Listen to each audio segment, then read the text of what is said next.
In 1991, Nintendo, a company synonymous with family-friendly gaming, made a decision so catastrophic, so utterly baffling, that it birthed its greatest rival and fundamentally reshaped the entire video game industry. It was a betrayal, a backroom deal gone horribly wrong, and a Cold War that few openly discuss. Yet its fallout echoes even today. What if I told you that the PlayStation, the console that defined a generation, only exists because Nintendo, in a stunning act of corporate self-sabotage, walked away from a partnership that would have given them complete dominion? To understand this strategic blunder, this corporate Shakespearean tragedy, we need to rewind to the late 1980s. Nintendo, having dominated the 8-bit era with the NES, was already looking ahead.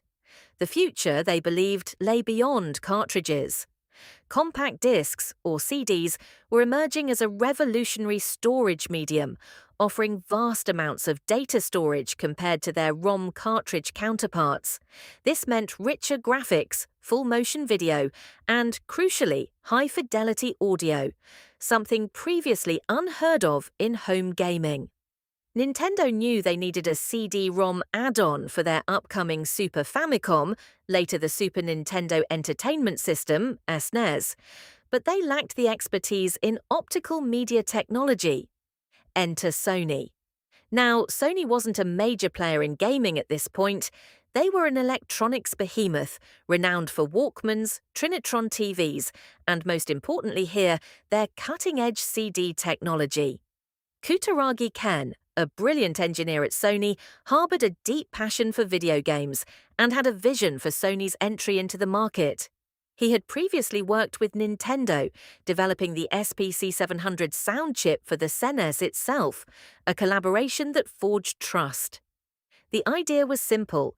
Sony would develop a CD-ROM drive for the SNES, creating a powerful console capable of rivaling anything else on the market. This venture, dubbed the Nintendo PlayStation, or SNES CD, was set to be a collaborative masterpiece. Nintendo would handle the game development and branding. Sony would provide the technological backbone and manufacturing prowess. It seemed like a perfect symbiosis, a deal almost too good to be true. The agreement, painstakingly negotiated, included a crucial clause. Sony would not only manufacture the peripheral, but would also have the rights to release its own console that could play both SNES cartridges and CD-ROMs, incorporating the same technology. This was Sony's price, their entry ticket into the gaming world. Nintendo's leadership, specifically Hiroshi Yamauchi, the notoriously shrewd and controlling president, seemingly approved the terms. The stage was set for a grand unveiling at the 1991 Consumer Electronics Show, CES, in Chicago. Sony was prepared, banners were printed, press releases drafted, and Kutaragi himself was ready to present their joint vision to the world. And then, the world watched as Nintendo pulled the rug out from under them. Mere hours before Sony's much-anticipated press conference, Nintendo, in an astonishing act of corporate espionage, or perhaps just monumental arrogance, announced a different partnership. Not with Sony, but with Philips, the Dutch electronics giant. The new deal with Philips, completely blindsiding Sony, effectively nullified the agreement they had just made. Nintendo's reasoning, at least publicly, was that Sony's licensing agreement for the SNES CD gave Sony too much control over the CD titles and their associated royalties. They believed Sony's terms were too favorable, effectively allowing Sony to profit significantly from Nintendo's powerful brand. In their eyes, Philips offered a deal that was far more advantageous to Nintendo's bottom line, granting them greater control over intellectual property and revenue streams. The truth might have been more complex, a cocktail of internal politics, misunderstanding, and a deep-seated fear of relinquishing control, a fear that would ironically cost them dearly. The public humiliation of Sony at CES was complete. Kutaragi, standing on stage, watched as his vision, his years of work, crumbled around him. He and his team had been preparing for this moment, ready to usher in a new era of gaming with Nintendo by their side. Instead, they were left with nothing but shattered ambition and the stinging taste of betrayal. Nintendo's decision was a public slap in the face, an unprecedented affront in the corporate world. But what Nintendo failed to understand was that they weren't just spurning a business partner, they were igniting a firestorm. Kutaragi, fueled by righteous anger and a burning desire for retribution, went back to Sony's leadership, specifically to CEO Norio Oga. Oga, a man known for his decisive action, listened to Kutaragi's story of betrayal. The message was clear. Nintendo had made an enemy, and that enemy now held all the engineering secrets necessary to challenge them. Oga, furious at the insult, gave Kutaragi a new mandate. Make something that goes head-to-head with Nintendo. Make something better. What happened next is the stuff of legend. Kutaragi and his team, now unburdened by Nintendo's constraints, repurposed their SNES CD knowledge, their passion, and their fury. They initially continued working on a project that would become the PlayStation, designed to still play SNES cartridges, but with an emphasis on its CD capabilities. However, Nintendo, through negotiations with Philips, ultimately failed to produce a viable SNES CD add-on, leaving the door wide open. Kutaragi's team took their concept further. They decided to abandon the SNES compatibility entirely and create a standalone CD-ROM-only console.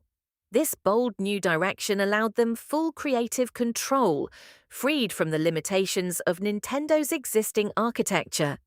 They iterated rapidly, leveraging Sony's immense financial and technological resources, its expertise in music and film to woo third-party developers, and its manufacturing capabilities. By 1994, just 3 years after the CES fiasco, Sony launched the ultimate manifestation of their defiance, the PlayStation. Its sleek design, powerful CD-ROM drive, and aggressive marketing strategy targeting an older, more mature audience were a direct assault on Nintendo's family-friendly image and cartridge-based conservatism. Developers, tired of Nintendo's restrictive licensing policies and the higher cost of cartridge manufacturing, flocked to Sony. Games like Final Fantasy VII, originally intended for a Nintendo platform, jumped ship to the PlayStation, signaling a seismic shift in the industry. The PlayStation became a global phenomenon, selling over 100 million units and forever changing the landscape of video games.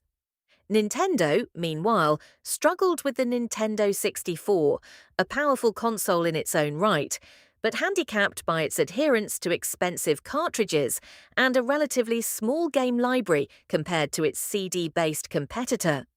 To this day, the Nintendo PlayStation remains one of gaming's most tantalizing what-ifs.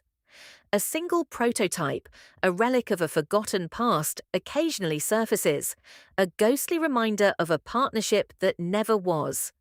Nintendo's fear of control, that single short-sighted decision in 1991, inadvertently created the very empire that would challenge and, for a time, eclipse their dominance. It's a story rarely discussed in detail by either company, a quiet acknowledgement of a wound that healed into the very fabric of the industry. Sony's rise was Nintendo's greatest strategic misstep, a corporate cautionary tale of how a moment of perceived strength can sow the seeds of a rival's ascent.